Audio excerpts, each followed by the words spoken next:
All righty, the editor-in-chief of Athletics Farm. You follow him on Twitter at Athletics Farm. I follow him, and I took the picture of his tweet. Eye on non-roster invitee left-handed pitcher Jake Fishman as a possible replacement for left-handed pitcher Kirby Snead. You give the stats, you talk about the Marlins. I immediately thought, Bill, Bass Pro Shop sponsorship for the great Jake Fishman. It just goes hand in hand. I saw it. I think, tell us about Jake Fishman, real deal, because if Kirby Snead is not able to go, Sam Moll is your only lefty you got going now. Of course, A.J. Puck down in Miami. Yeah, well, like Cody mentioned too, Fishman did pitch for the Fish last year, so I think the tie-in is pretty appropriate there. But yeah, I mean, the A's are really short on left-handed relievers at this point, with Puck gone, Snead down. Sam Moll is the only, really set lefty in the bullpen. Last year, they usually had three guys from the left side. Right now, Moll's the only guy set. I think there's a good chance that JP Sears might start the season as a long man and swing man in the bullpen too. I think that's a very good chance that happens, but they're probably still going to need a third guy. And if Snead is down, the great thing, Fishman is really the only left-hander left in camp, left-handed reliever who's got major league experience to fill that role. I think he pitched in about 11 games maybe for the Marlins last year. He had an ERA, I think, around 2.25 in the minors, struck out about 9 guys per 9 innings at AAA last year. Really effective in AAA. Had a little big league experience. If they need someone to step into that role as another left-hander in the bullpen this year, I think Fishman is the one guy in camp who is best positioned to do that. He is going to be pitching for Team Israel in the World Baseball Classic, so we might not see as much of him in the A's camp as we'd like. But again, I think, if you're looking for another left-hander in the bullpen, he's the most likely candidate, just given his resume with Snead going down. Speaking of the Fish, have you seen who's already hurt down in the Fish's camp? Your friend, Mr. Puck, yes, he has not pitched in a game for the Marlins yet. He's had a bit of a leg issue. You obviously have to wonder if maybe that's one of the reasons the A's made the deal, is just, ongoing concerns about his overall health. And as talented as a guy might be, or as much potential as he might have, if he shows himself to be an ongoing injury risk, that's something you really have to weigh and evaluate. And you have to wonder if that's something that really factored into the A's thing with AJ Puck. He hasn't yet taken the mound there. Another former A was interesting. I was just tweeting about last night is Chad Pinder, is signed a minor league deal with the Reds, and he's fighting for a role in the Reds camp. I think he's probably going to make the Reds opening day roster, but interesting to see that Chad Pinder had to sign a minor league deal with the Reds this offseason. Yeah, we were like, oh my God, what's going to happen with Chi? 30 teams, and he got a minor league deal. But one of the things that's great about what you do for us here on A's Cast, and we always appreciate it, and what A's fans, why they need to follow you, is you've been talking about, hey, everybody, we've got some exciting guys, and I think we're finally getting to see it, right? We're getting to see, okay, hey, Butler's super exciting. Clark's super exciting. Ruiz now, Ruiz is new, but we've got athletes. We've got exciting athletes. You've been telling us, now we're really being able to see it. I think for you as someone who's following it, it's kind of like almost like your kids are growing up in front of your eyes. Yeah, that's definitely the case. And I've been through this a few times. Like I remember when Matt Olson and Chad Pinder were, sharing a house with 3 other guys in Stockton and going down there and talking to them, and then eventually seeing them become, the core of a new A's team. And it's like watching your kids grow up and, join the real world. But now, I just put out my A's Farm's top 10 prospects list this past week on my athleticsfarm.com site.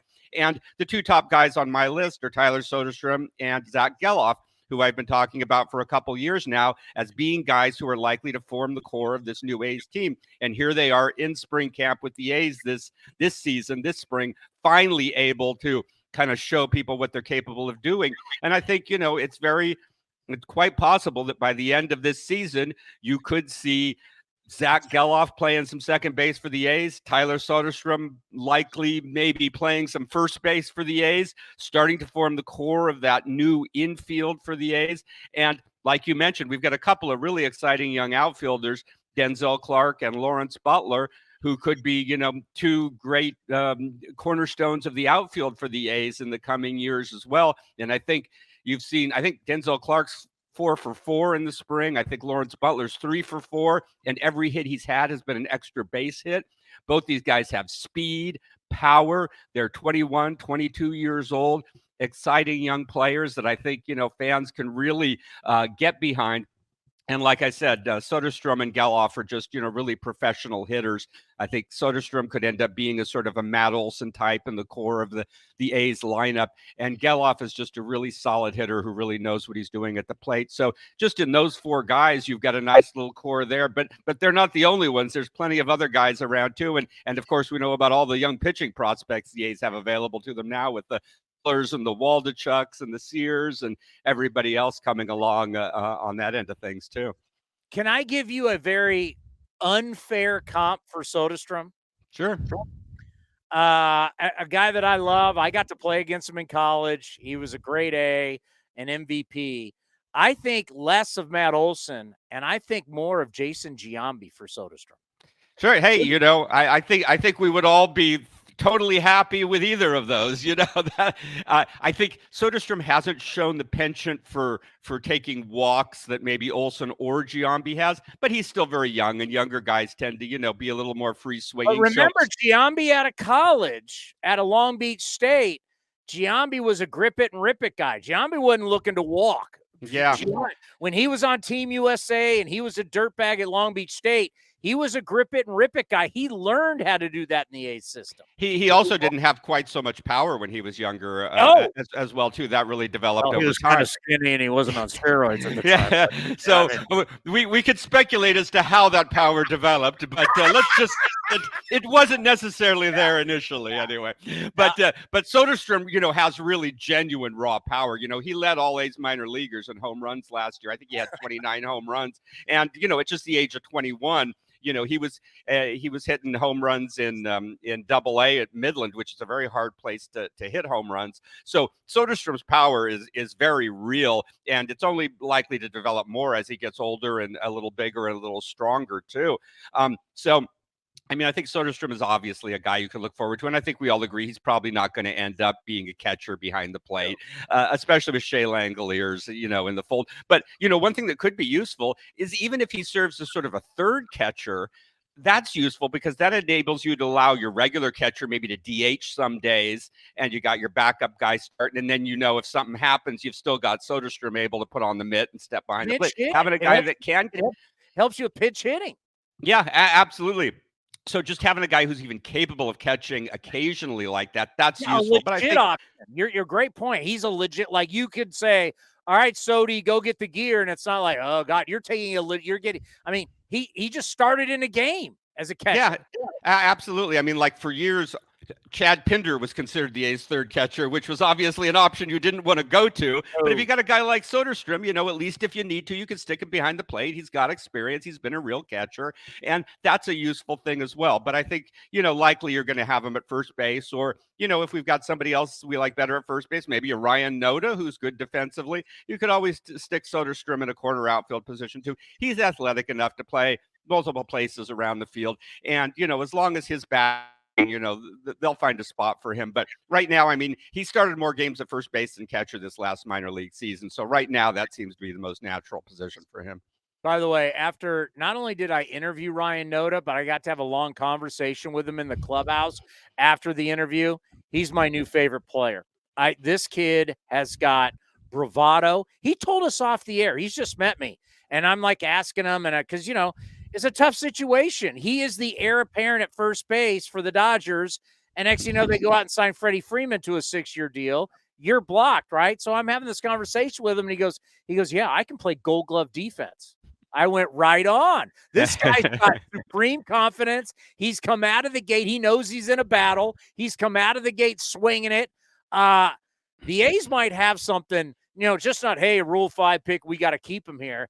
They might have a guy who thinks he can be the dude, who thinks he can be the guy. It could be, I'm telling you, Bill, I'm a big Noda fan. Yeah, I agree with you. And that kind of confidence can be contagious too. I remember when Matt Chapman was drafted, being on a conference call with him, and I asked him something about his game.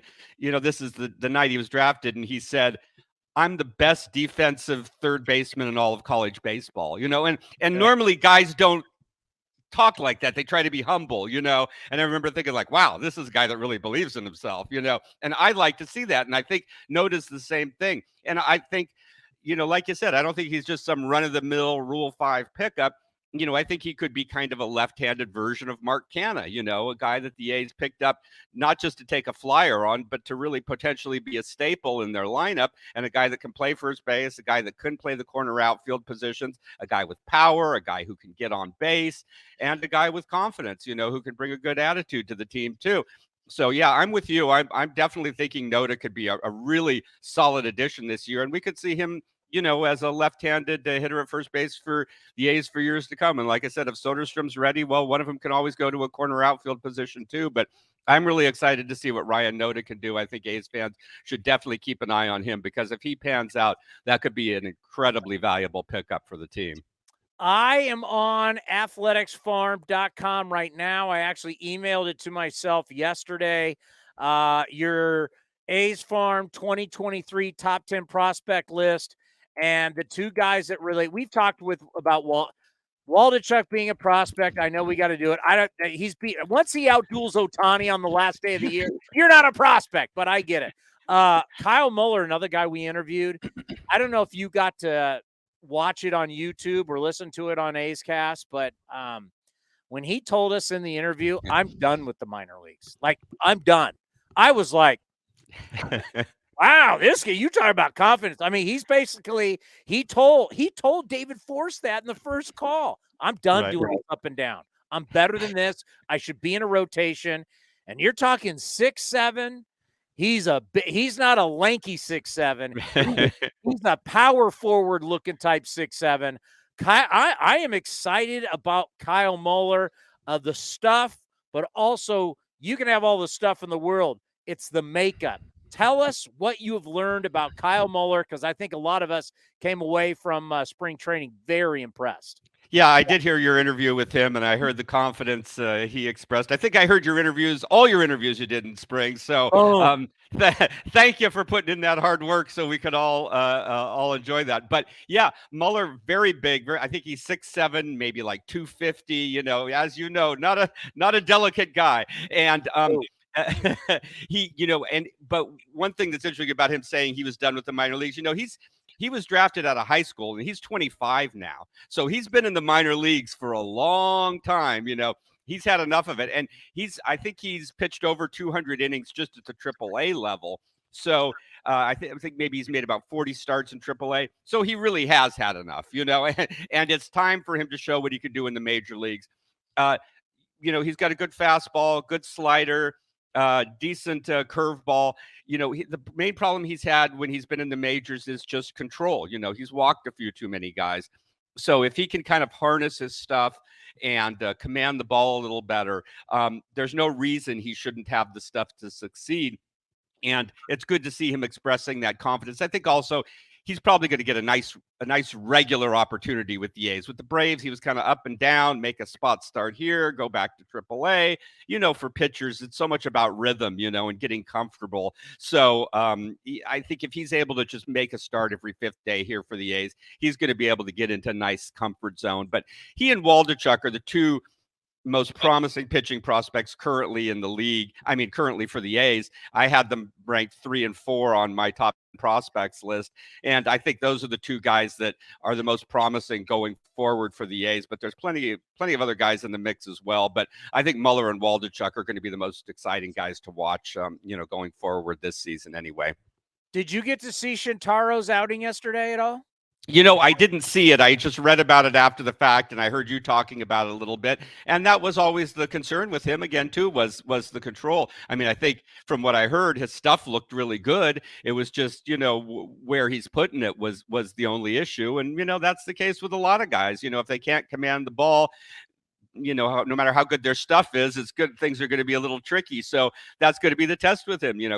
Can he command his stuff and put it where it needs to be, in the zone or outside the zone?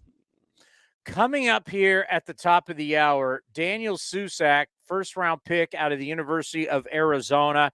You talk about another big dude. There's a lot of big guys at camp. If a basketball game breaks out, I kind of like our chances. We got a bunch of like power, small to power forwards on the team, but he's a big kid, and I know he can swing it, and they're high on him.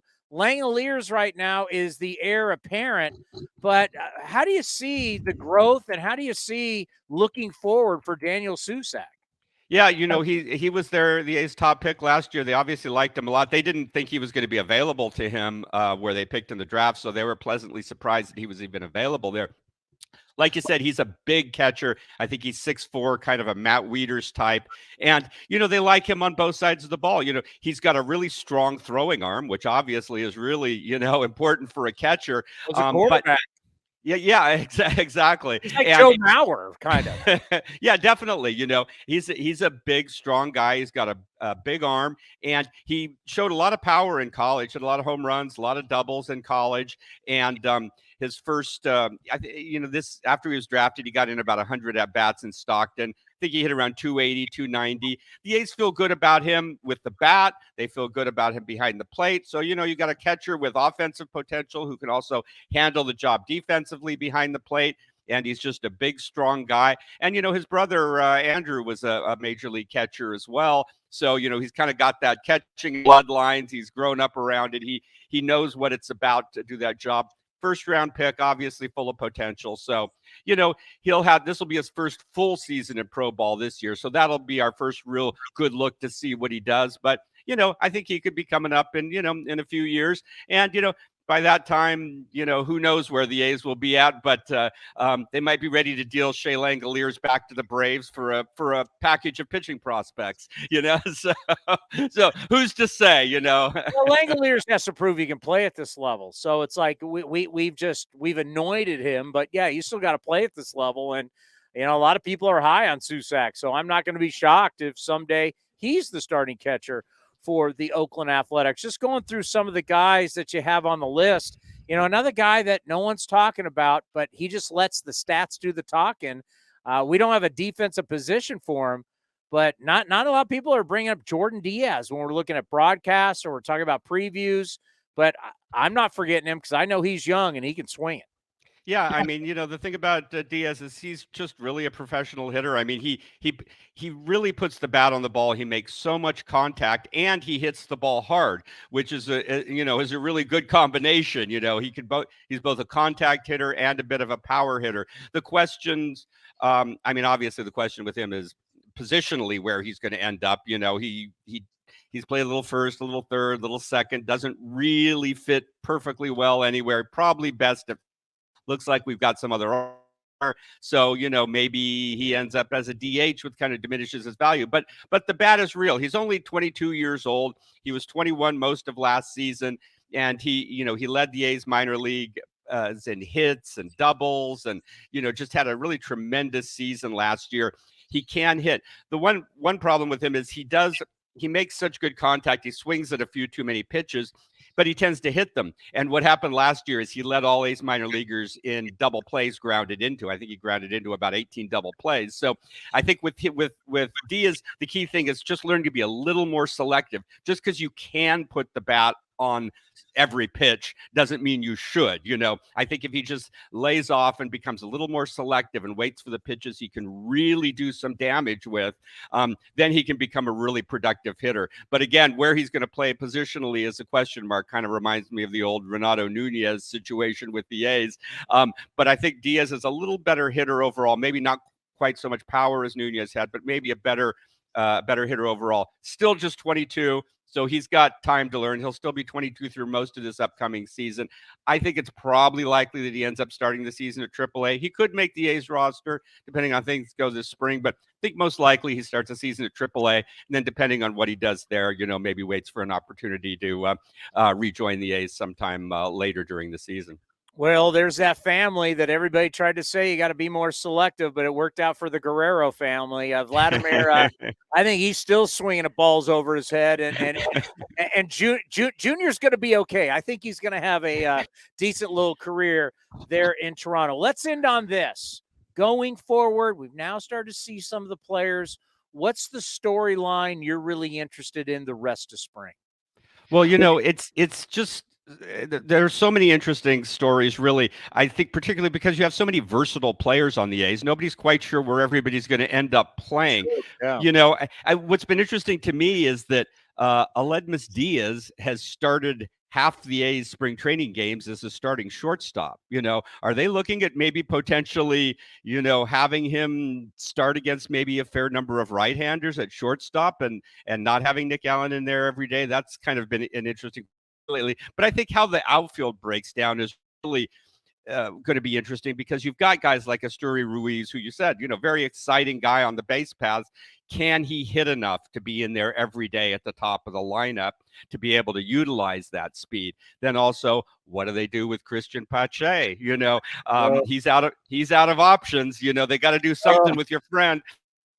I think they'd love to find a trading partner to get something for him, but can they do that? And what happens if we get to the end of the spring and he's still on the roster and out of options? And then you've got Ramon Laureano coming back.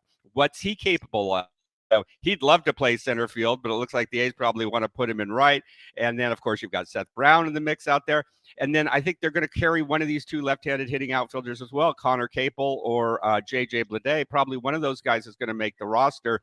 That's an interesting battle. Personally, I think Connor Capel's probably a more advanced hitter at this point. I think Bleday has a little more to work on. That it'd probably be good for him to start out at Vegas and refine his skills a little bit. But I think Capel's gotten on base like 6 out of the 7 times he's come to the plate this spring or something. And so you've got a lot of these guys in the outfield mix, and how that's all going to play out, I think is going to be very interesting. And then with where some of these additional guys are going to end up, I think Jace Peterson's going to be playing the majority of the time at third base, but where's Aledmus Diaz going to be at? Is he going to be playing some second, some short, some outfield, some DH, some third? There's a lot to be sorted out, and I think the A's are going to take full advantage of all the time this spring to figure out exactly what to do with all these pieces. All right. Well, I get now. You brought up Pache. All right. So I didn't mean to get you started. Now that we know he's out of options, if you are a rival general manager and the A's call you, knowing that he's out of options, are you really going to trade for him? Yeah, I think if you're a rival GM, you're looking to pick him up for nothing and take a flyer on him. Yes. I think even Mark Kotze made some comment early this spring when somebody asked him about Pache, and he said something like, "Well, he'll have a lot to try to prove this spring for us and 29 other teams." Or he specifically made some reference to 29 other teams, which tells me obviously there have been conversations about what you're going to do with this guy. So if they can trade him and get something for him, I think they'd probably be down to do it. But maybe if they can't get anything, and they're like, well, fourth outfielder, we can put him in the lineup against left-handers and see how he does. But I think they'd like to get something for him rather than just dump him on the waiver wire for nothing. So again, that's going to be interesting to see how that plays out, because if he's still with the team start of the season, he's probably going to be on the major league roster. If he's not, then that opens up a door to maybe another right-handed hitter like Dermis Garcia, maybe a Jordan Diaz, maybe a Brent Rooker, maybe a Kevin Smith, So what happens with Pache could affect a lot of other guys' futures with the team as well. So that'll be an interesting story to follow, what happens with him. Great stuff as always. We'll be following. We appreciate it. Great. Thanks a lot, Townie. Take care. Bill Moriarty does a great job covering the Athletics and their minor league system.